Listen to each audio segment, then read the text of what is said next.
Hello বন্ধুরা, তোমার সকলকে স্বাগতম তোমাদেরই চ্যানেল ডাব্লিউবি প্রাইভেট টিউশনে। তো আজকের এই ভিডিওতে আমরা এবিটিএ মাধ্যমিক টেস্ট পেপার 2024-25 পেজ নাম্বার হচ্ছে 96, 96। তো এই ভিডিওতে আমরা অঙ্কের যে 1, 2 এবং 3 দাগের প্রশ্নের উত্তর নিয়ে আলোচনা করব। দেখো, 1 দাগের প্রশ্ন বলছে সঠিক উত্তরটি নির্বাচন করো। 1 একটি নির্দিষ্ট সরল সুদের হারে কোনো মূলধন x বছরে দ্বিগুণ এবং y বছরে 3 গুণ হলে x/y সমান কত হবে? ধরি আসল সমান p টাকা, সুদ আসল a সমান 2p টাকা, ডবল হয়েছে। আর এখানে সুদ i সমান কত হবে? সুদ আসল থেকে আসল বাদ দেবো, তাহলে 2p মাইনাস p মানে হচ্ছে p টাকা, আর সময় বলা দেওয়া আছে x বছর। তাহলে এখান থেকে আমরা সুদ বের করবো। i is equal to p R t by 100। i মানে হচ্ছে, দেখো, i মানে হচ্ছে p টাকা, p, আর p মানে p, r মানে r, আর t মানে হচ্ছে x বাই 100। তাহলে পিপি কাটলো, তাহলে এখানে দেখো আর এক্স ইজিক্যাল টু 100, আর ইজিক্যাল টু বলছে 100/x। আবার দেখো বলেছে আসল সমান পি, শুধু আসল সমান বলেছে 3p, 3 বছরে ওয়াই বছরে 3 গুণ হয়েছে। সুদ আসলে এ সমান 3p, সুদ সমান হবে 3p মাইনাস p মানে 2p টাকা, আর সময় টি সমান হচ্ছে ওয়াই বছর। তাহলে I is equal to p R T by 100, আইয়ের জায়গায় 2p, এই দেখো 2p, আর p মানে p, আর মানে আর টি মানে ওয়াই বাই 100। এখান থেকে আর ওয়াই সমান হচ্ছে 200, তাহলে আর ইজিক্যাল 200/y। এদের অনুপাত জানতে চেয়েছে, তাহলে কি হবে? দেখো, 100/x ইজিক্যাল টু 200/y, কোনাকুনি গুণ করলে 200x ইজিক্যাল টু 100y। তাহলে x/y ইজিক্যাল টু 100/200 মানে 1:2, x/y is equal 1:2। Option number B সঠিক উত্তর হবে এখানে। নেক্সট প্রশ্ন পরেরটা কি বলছে? নেক্সট প্রশ্ন পরেরটা 2 বলছে x² minus 6x, x² minus 6 সমীকরণের বীজ বা বীজদ্বয় হলো কি কি? তাহলে দেখো, x² ইজিক্যাল টু 6x, তাহলে x ইজিক্যাল টু 6, এক্সটাকে আমরা নিয়ে এলাম বাম দিকে, তাহলে মাইনাস 6x ইজিক্যাল টু 0। এখান থেকে x কমন নিলে x মাইনাস 6 ইজিক্যাল টু 0, হয় x সমান 0 অথবা x মাইনাস 6 সমান 0। x সমান 0 আর y সমান x সমান কত হচ্ছে? মাইনাস 6টা চলে গেল ডান দিকে, তাহলে প্লাস হয়ে যাবে x ইজিক্যাল টু 6। তাহলে সমীকরণের বীজদ্বয় 0 আর 6, অপশন নাম্বার সি সঠিক উত্তর হবে। নেক্সট প্রশ্ন, একটি বৃত্তের 18 সেমি দীর্ঘ একটি জ্যাবৃত্তের কেন্দ্রে এক সমকোণ পরিমাপ কোণ উৎপন্ন করে।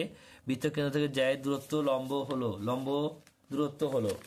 দেখো, ছবিটা প্রথমে আঁকতে হবে বৃত্ত, আর এখানে দেখো এ বি হচ্ছে জ্যা, আর কেন্দ্র থেকে এই যে লম্ব ও সি, এ ও বি আর সি যে ও সি বের করতে হবে। আমাদের দেওয়া আছে যে একটা দৈর্ঘ্য এ বি হচ্ছে কত? 18 সেমি। তাহলে এসি আর এসিও হচ্ছে 9 সেমি, অর্ধেক হবে, আর বিসিও হচ্ছে 9 সেমি। আর এখানে দেখো যে কোণ এ ও বি এটা হচ্ছে 90°, এক সমকোণ উৎপন্ন করেছে। তাহলে এটা যদি পুরোটা 90 হয়, তাহলে এটাকে সমদ্বিখণ্ডক মানে 45, এটা তো 90°। তাহলে এবারে দেখো আমরা কি করছি, চিত্রে যে লেখা আছে দেখে নেবে। চিত্রে A B is equal two 18 semi, তাহলে ও সি হলো ও কেন্দ্র থেকে এ বি জ্যায়ের উপর লম্ব দূরত্ব। আমরা এবারে দেখো এখানে যে ত্রিভুজটা উৎপন্ন করছে সমকোণী ত্রিভুজ, এখানে যদি আমরা এই যে কোণটা আছে এটা হচ্ছে টোটালটা নয়, এটুকু মানে ও সি বি, এই কোণটা 45, এই কোণের সাপেক্ষে যদি আমরা ট্যান ধরি, মানে এই কোণের সাপেক্ষে যদি করি আমরা, তাহলে কি হবে? এই কোণটা দেখো এখানে আসবে, এটা হচ্ছে 90, তাহলে এটা হচ্ছে লম্ব, এটা একটা লম্ব হয়ে যাবে 9 সেমি, আর এটা হচ্ছে ভূমি, এটা ত্রিভুজ। তাহলে এখানে দেখো ট্যান 45 নেবো, লম্ব বাই ভূমি, লম্ব হচ্ছে কত? 9 সেমি, আর ভূমি হচ্ছে ওসি বের করতে হবে। ট্যান 45 মান হচ্ছে কত? 9, আর লম্ব মান হচ্ছে কত? লম্ব হচ্ছে 9, আর হচ্ছে ওসি বের করতে হবে। তাহলে ওসি ইকুয়াল টু 9 একে 9, তো কত হবে? এটা 9 সেমি, অপশন নাম্বার সি সঠিক উত্তর হবে। নেক্সট প্রশ্ন 4টা বলছে যদি cos theta plus sec theta equal 2 হয়, তবে cos to the power 11 theta plus sec to the power 11 থিটার মান হবে। দেখে নাও, cos theta plus sec theta equal 2, তাহলে cos theta equal to plus sec theta 1/cos theta লিখলাম সমান হচ্ছে 2। তাহলে লসাগু করলে cos theta, cos square theta plus 1 equal to 2। তাহলে cos square theta plus 1 equal to 2 cos square theta minus 2 cos theta plus 1 equal to 0। তাহলে এটা হচ্ছে a মাইনাস b তার whole square formula, cos theta minus 1 তার whole square. তাহলে cos theta minus 1 equal to 0, cos theta equal to 1, আর cos থিটাটাকে কি 1/sec theta করতে পারি, cos থিটা মানে 1/sec থিটা, সেটাও সমান 1 হবে। এখন যেটা দেয়া আছে দেখো, cos to the power 11 theta is equal to sec to the power 11 theta is equal to সমান কত হবে, cos থিটা মানে হচ্ছে 1 to the power 1 plus 1 to the power 1 মানে 1 এর টু দি পাওয়ার 1 হলে 11 হলেও 1 হয়, 1 এর টু দি পাওয়ার 11 মানে 1, তাহলে 1 প্লাস 1 মানে 2। অপশন নাম্বার সি সঠিক উত্তর হবে 2। নেক্সট প্রশ্ন বলছে আর ব্যাসার্ধ, আর একক দৈর্ঘ্যের ব্যাসার্ধ বিশিষ্ট নিরেট অর্ধগোলক থেকে সরবৃহৎ নিরেট শঙ্কু কেটে নেওয়া যাবে, তার আয়তন কত হবে। দেখো ছবিটা আঁকতে হবে, অর্ধবৃত্ত, আর এখানে হচ্ছে কি একটা অর্ধবৃত্ত থেকে নিরেট শঙ্কু হয়েছে, শঙ্কুটি ব্যাসার্ধ সমান অর্ধবৃত্তটি এর ব্যাসার্ধ। দেখো এই যে ব্যাসার্ধটা এটা হচ্ছে শঙ্কুর ব্যাসার্ধ, এটা হচ্ছে অর্ধবৃত্তের ব্যাসার্ধ একই, আর একক ধরলাম। আর শঙ্কুটা যে উচ্চতা, এই যে উচ্চতা এটাও কিন্তু অর্ধগোলকটি ব্যাসার্ধ, কারণ এটা কেন্দ্র, আর এটাও হচ্ছে একটা ব্যাসার্ধ, এটাও ব্যাসার্ধ। তাহলে এখান থেকে সেটা কত হবে, শঙ্কুটির উচ্চতা এই সমান হচ্ছে অর্ধগোলকটি ব্যাসার্ধ সমান আর একক। শঙ্কুটির আয়তনের ফর্মুলা কি, 1/3 পাই আর স্কোয়ার এইচ, এইচের জায়গায় কি বসাবো, আর বসাবো, 1/3 পাই আর স্কোয়ার আর মানে হচ্ছে উপরে পাই আর কিউব আর নিচে হচ্ছে 3। অপশন নাম্বার ডি সঠিক উত্তর হবে, অপশন নাম্বার ডি সঠিক উত্তর হবে। নেক্সট প্রশ্ন বলছে দেখো যে 6, 7, x, 8, y, 14 সংখ্যাগুলির গড় 9 হলে, আর এখান থেকে অপশনগুলো বের করতে হবে। দেখো কি বলছে, বলছে 6, 7, x, 8, y, 14 সংখ্যাগুলির গড় হচ্ছে 9, মানে কি সংখ্যাগুলো যোগ করবো, x plus 7 plus six plus 7 plus x plus 8 plus y plus 14 by কটা সংখ্যা আছে 1 2 3 4 5 6 6 ইজিক্যাল টু 9। তাহলে হচ্ছে এখানে যোগ করলে 35 x plus Y by 6 is equal to 9, 6 9 54, 35 plus x plus Y is equal to 54, তাহলে x plus Y is equal to 54 minus 35 is equal to 19, তাহলে x plus Y is equal to 19। Option number B সঠিক উত্তর হবে। যে দেখো প্রশ্ন বলছে দেখো শূন্য স্থান পূরণ করতে হবে, একেরটা কি বলছে 7 x square minus 12x plus 18 is equal to 0 সমীকরণ দ্বয় বীজদ্বয় সমষ্টি আর গুণফলের অনুপাত জানতে চাইছে।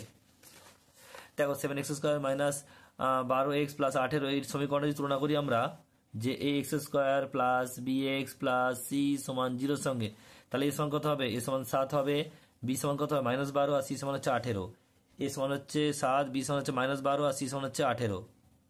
তাহলে বীজের সমষ্টির ফর্মুলা কি, minus B by A, minus B মানে হচ্ছে -12 আর বাই 7 প্লাস 12/7, বীজের গুণফল c বাই এ 18/7, আর অনুপাতটা কত হবে তাহলে দুজনের 12/7 ইজ টু 18/7, 7 7 উঠে গেল, তাহলে কত হচ্ছে 12 ইজ টু 18, মানে 6 দিয়ে কাটলে 6 2 12 3 6 18, 2:3, উত্তর হবে 2:3। নেক্সট প্রশ্ন পরেরটা দেখো কি বলছে, দুইয়ের প্রশ্ন বলছে যে এক বছরে আসল ও সুদ আসলের অনুপাত যদি 8:9 হয় তার বার্ষিক সুদের হার কত।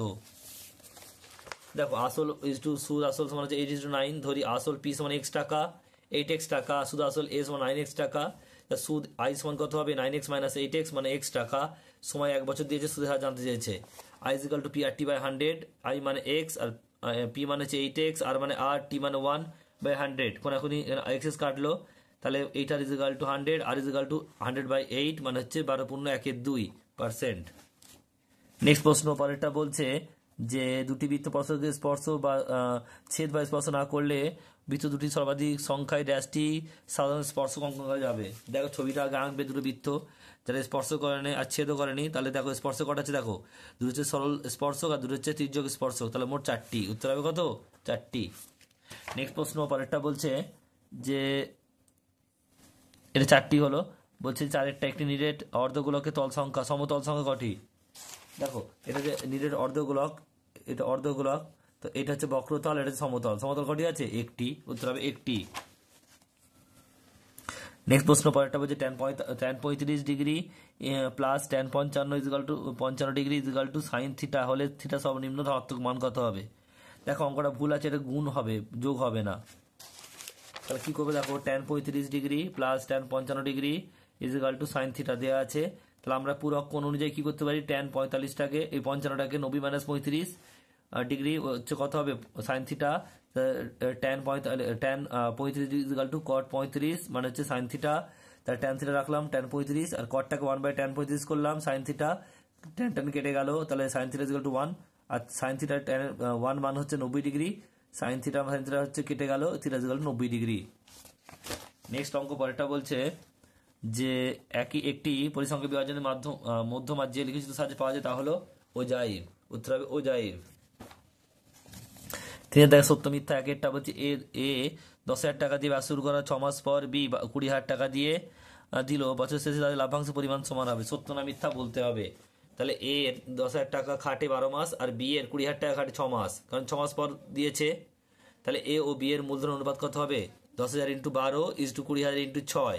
তাহলে 0 0 কেটে গেল। তাহলে 1 is to 12, 1 into 12 is to 2 into এটা হচ্ছে কত 6, এটা হচ্ছে 12 একে 12, 6 2 12, তাহলে কেটে গিয়ে 1:1 সমান, তাহলে সত্য হবে এটা। দুইটা বলছে দেখো √5 প্লাস √3 এর অনুবন্ধীকরণীয় হলো √5 মাইনাস √2, তাহলে এটা কিন্তু মিথ্যা হবে। কারণ কি? কারণ √5 প্লাস √2 এর অনুবন্ধীকরণ হচ্ছে -√5 আর হচ্ছে -√2, এটা হবে, এটা মিথ্যা। নেক্সট প্রশ্ন পরেরটা বলছে দুটি সদৃশ্য ত্রিভুজে অনুরূপ বাহুগুলি সমান হয়। অনুরূপ বাহু সমান হয় না, কোনগুলো সমান হয়? তাহলে এটাও কি হবে? মিথ্যা। অনুরূপ বাহুগুলো অনুপাত সমান হয়, কিন্তু সমান হয় কোনগুলো? এটা মনে রাখবে ভালো করে। চারেরটা বলছে যে sin স্কয়ার থিটা এর সর্বনিম্ন মান 0, এটা সত্য হবে, অবশ্যই সত্য হবে।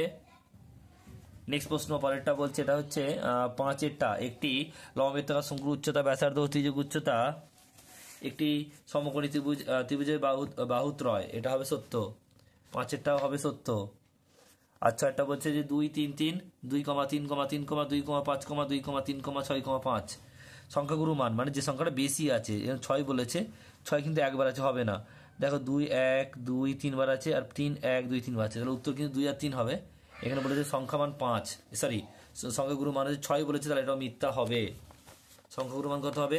মিথ্যা, 6টা মিথ্যা হবে।